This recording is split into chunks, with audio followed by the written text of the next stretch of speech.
ಸ್ಥಿರವಾಗಿದ್ದರೆ ಇರಬೇಕಾದ್ರೆ ಏನು ಮಾಡಬೇಕು ಅನ್ನೋ ಕ್ವಶನ್ಗೆ ಉತ್ತರ ಆ ಮನಸ್ಸು ಸ್ಥಿರವಾಗಿರಬೇಕು. ಎಲ್ರಿಗೂ ಆಸೆ.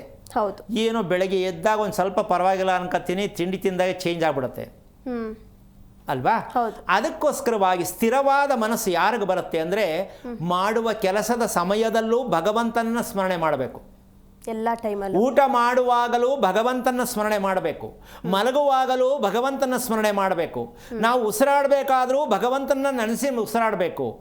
ಪ್ರತಿ ಒಂದು ಕ್ಷಣದಲ್ಲೂ ಯಾರು ಭಗವಂತನಲ್ಲದೆ ಪ್ರಪಂಚ ಇಲ್ಲ ಅಂತ ಯಾರು ಸ್ಮರಣೆ ಮಾಡಿ ಉಸಿರಾಡ್ತಾರೋ ಅವರೇ ಸಾಕ್ಷಾತ್ ಭಗವಂತನ ಸ್ವರೂಪಲ್ಲಿ. ಅವರು ಮಾತಾಡದೇ ಇರತಕ್ಕಂಥ ರೀತಿಯಲ್ಲಿ ಜಾಸ್ತಿ ಮಾತಾಡೋಕ್ಕೆ ಹೋಗಲ್ಲ. ಅವರಿಗೆ ಮನಸ್ಸು ಏಕಾಗ್ರತೆ ಬರುತ್ತೆ. ನಾವು ಕಷ್ಟ ಬಂದಾಗ ವೆಂಕಟರಮಣ, ಮದುವೆ ಆಗಬೇಕು ಅಂದರೆ ದೇವಸ್ಥಾನಕ್ಕೆ ಹೋಗೋದು, ಮಗು ಆಗಬೇಕು ಅಂದರೆ ಅರ್ಕೆ ಕಟ್ಕೊಳ್ಳೋದು ಅಲ್ವೇನಮ್ಮ? ಹೌದು. ನಮ್ಗೆ ಒಳ್ಳೇದಾಗಲಿ ಅಂತ ದೇವಸ್ಥಾನಕ್ಕೆ ಅರ್ಕೆ ಮಾಡಿಬಿಟ್ಟು ಅಭಿಷೇಕ ಮಾಡಿಸೋದು ಅಥವಾ ಯಾವುದೋ ಒಂದು ಹೋಮ ಮಾಡಿಸೋದು, ಇದೆಲ್ಲ ನಾವು ಮಾಡ್ಕೊಂಡಿರ್ತಕ್ಕಂಥ ಭ್ರಮೆ.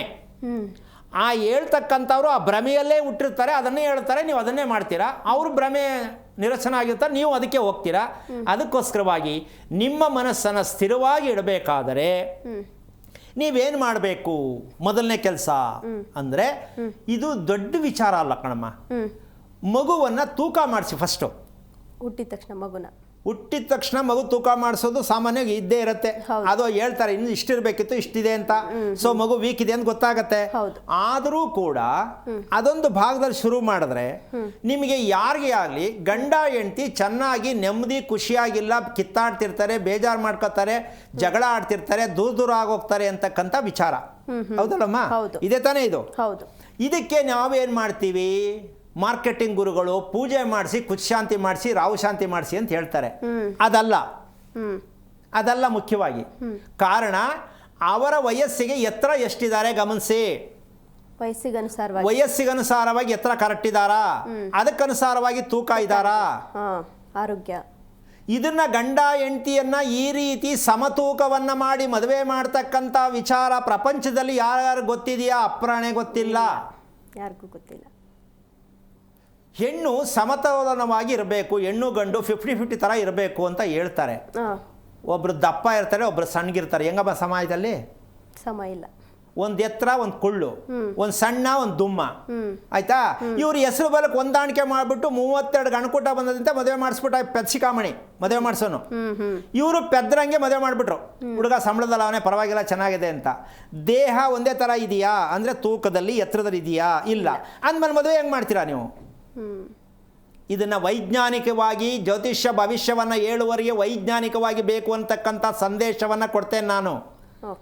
ಜ್ಯೋತಿಷ್ಯ ಹೇಳೋದು ಮುಖ್ಯ ಅಲ್ಲ, ಜ್ಯೋತಿಷಿಗಳು ಮುಖ್ಯ ಅಲ್ಲ. ವೈಜ್ಞಾನಿಕವಾಗಿ ಓಪನ್ ಮಾಡಿ ನಿಮ್ಮ ಕಣ್ಣು ಬಿಚ್ಕೊಳ್ಳಿ, ಇನ್ನೊಬ್ಬರು ಕಣ್ಣು ತೆರೆಸಿ. ಅಪ್ಪ ಹಾಕದ ಆಲದ ಮರ ಅಂತ ಹೇಳಿದ್ದನ್ನೇ ಹೇಳ್ಕೊಂಡು ಪ್ರಪಂಚ ಈ ಮಟ್ಟಕ್ಕೆ ತಗೊಂಡು ಹೋಗ್ಬಿಟ್ಟಿದ್ದೀರಾ. ವೈಜ್ಞಾನಿಕವಾಗಿರ್ತಕ್ಕಂತಹ ಆಧ್ಯಾತ್ಮಿಕವಾಗಿರ್ತಕ್ಕಂತಹ ಪ್ರತಿ ಒಂದು ವಿಚಾರದಲ್ಲೂ ನಿಮ್ಮಲ್ಲಿ ಆ ತಾಕತ್ತಿದ್ರೆ ಜನಗಳಿಗೆ ಮಾಹಿತಿ ಕೊಡಿ. ಇಲ್ಲ ಅಂದರೆ ಸುಮ್ಮನೆ ಇದು ಬಿಟ್ಟರೆ ಪ್ರಪಂಚ ಹೆಂಗೋ ಚೆನ್ನಾಗಿರುತ್ತೆ. ನೀವುಗಳು ತಿಳ್ಕೋಬೇಕು. ಇದನ್ನ ಜ್ಞಾನವಂತರಾಗಿರ್ತಕ್ಕಂಥವ್ರು ಯಾರು, ನಮಗೆ ಎಲ್ಲಿ ಯಾವ ಮಾಹಿತಿ ಸಿಗುತ್ತೆ ಅಂತಕ್ಕಂಥದನ್ನ ಪ್ರತಿಯೊಬ್ಬರು ತಿಳ್ಕೊಂಡ್ರೆ ಚಂದ. ಸುಮ್ಮನೆ ನಾವು ಬೇರೆಯವರಿಗೆ ಹೇಳಿ ತಪ್ಪು ಅಂತ ಹೇಳೋದು ತಪ್ಪಾಗತ್ತೆ. ನೀವು ಜ್ಞಾನವಂತರಾಗಬೇಕು ಅಂದರೆ ನಿಮ್ಮ ದೇಹವನ್ನು ಗುರುತಿಸ್ಬೇಕು. ಅಂದರೆ ಏನು ಗುರುತಿಸ್ಬೇಕಿತ್ತು? ಹುಟ್ಟಿದ ಮಗುವಿಗೆ ಮನಸ್ಸು ಮತ್ತು ದೇಹವನ್ನು ಒಂದು ಮಾಡುವ ಚಿಕಿತ್ಸೆಯನ್ನು ಕಲಿತಾಗ ಹುಟ್ಟಿದ ಮಗು ಏನು ಮಾಡಬೇಕು? ಚಿಕಿತ್ಸೆ. ಮನಸ್ಸು ಮತ್ತು ದೇಹವನ್ನು ಒಂದು ಮಾಡುವುದೇ ಮನುಷ್ಯತ್ವ. ನಾವೇನಾದ್ರು ಮಾಡ್ತಾ ಇದೀವ ಸ್ವಲ್ಪ ಯೋಚನೆ ಮಾಡಿ. ಅಂದರೆ ಹುಟ್ಟಿದ ತಕ್ಷಣ ಮಗು ಮಾಡೋಕ್ಕಾಗಲ್ಲ. ಅದು ಬೆಳೆಸೋ ರೀತಿ ಇದೆಯಲ್ಲ, ಇದೆರಡನ್ನು ಒಂದು ಮಾಡೋದು ಹೇಗೆ ಅಂತ ನೀವು ತಿಳ್ಕೋಬೇಕು ಅಂದರೆ ನಾವಿದ್ದೀವಿ ಗಟ್ಟಿಯಾಗಿ. ಮನಸ್ಸು ಮತ್ತು ದೇಹವನ್ನು ಒಂದು ಮಾಡುವಂಥ ಶಾಸ್ತ್ರ ಅಂತಕ್ಕಂಥದ್ದೇ ನಿಜವಾದ ಜ್ಯೋತಿಷ್ಯ ಶಾಸ್ತ್ರ. ಪ್ರತಿಯೊಬ್ಬರು ಅರ್ಥ ಮಾಡ್ಕೊಳ್ಳಿ.